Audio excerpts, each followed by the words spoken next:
सिंधुदुर्ग जिल्हा व्यापारी महासंघाच्या वतीने 37वा व्यापारी मेळावा सह्याद्रीच्या कुशीत वैभववाडी तालुक्यातील अरा विद्यालयाच्या प्रांगणात वैभववाडी तालुका व्यापारी संघाच्या वतीने संपन्न झाला। या मेळाव्याची सुरुवात सकाळी दत्त मंदिर वैभववाडी ते अरा विद्यालयाच्या प्रांगणापर्यंत रॅली काढून आणि सिंधुदुर्ग जिल्हा पालकमंत्री नितेश राणे यांच्या हस्ते उद्घाटन करून करण्यात आला। या मेळाव्याला सिंधुदुर्ग जिल्ह्यातील व्यापारी मोठ्या संख्येने उपस्थित होते।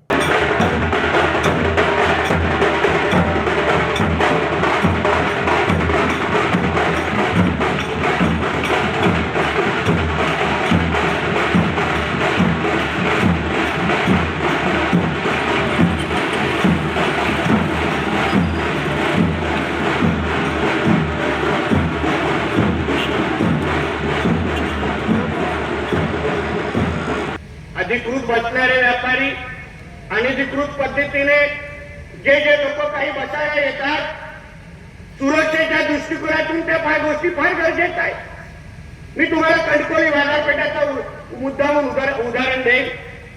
सातत्याने तिथून जात असताना सन्मान्य राणे साहेबांनी एकदा माझं लक्ष वेधलं की नितेश, इथे बसणारे जे मी वर्ष इथून बाजारपेठातून जातो, पण काही नवीन चेहरे दिसत आहेत।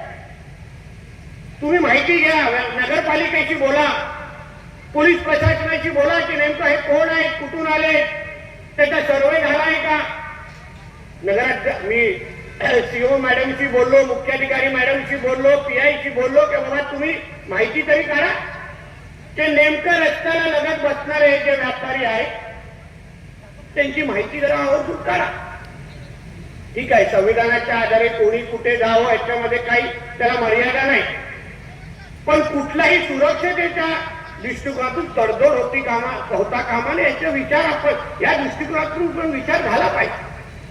मग सीओनी पूर्ण माहिती काढली, कणकोली सीओनी, आणि तिकडून माहिती आल्यानंतर पारकर साहेब असं लक्षात आलं, त्याच्या माहिती माझ्याकडे अधिकृत पद्धतीने रिपोर्ट मला पाठवला गेला ते कणकोली बाजारपेठामध्ये त्याला पर जिल्ह्यातून आले असेल मान्य, जिल्ह्याच्या अन्य तालुक्यातून आले असेल मान्य, पण 16 असे व्यापारी, 16 असे लोक तिथे बसायला येत होते, ते थेट युपी वरून होते, युपी वरून। आता युपी वरून इथे येण्याचं काय उद्दिष्ट, काय कारण, त्यांचं काय हेतू इथे येण्याचं, याबद्दल व्यापारी संघ म्हणून पण याबद्दल आपण थोडं बारकाईने त्याच्यावर लक्ष घातलं पाहिजे। मी एकदा नरडवे रोड, माझ्या घराच्या इकडचं नरडवे रोडकडे पास होत असताना श्रीधर नायकांचा पुतळा आहे, तिथे बाजूला एक पर्सवाला आपला तळ बसताना थांबून बसलेला, मी मुद्दाम काढून थांबवली। आमच्या राकेश परवला विचारता इथे कुठे कुठून आहे, नवीन दिसतोय, त्याला विचारल्यानंतर कळलं तर तो नोएडाचा होता। नोएडा कुठे, दिल्लीच्या दुसरा भाग आहे, नोएडा युपीतला माणूस आपल्या टाइम्स डिजिटलला लाईक करा, शेअर करा, सबस्क्राईब करा आणि बेल आयकॉन दाबायला विसरू नका। Times digital.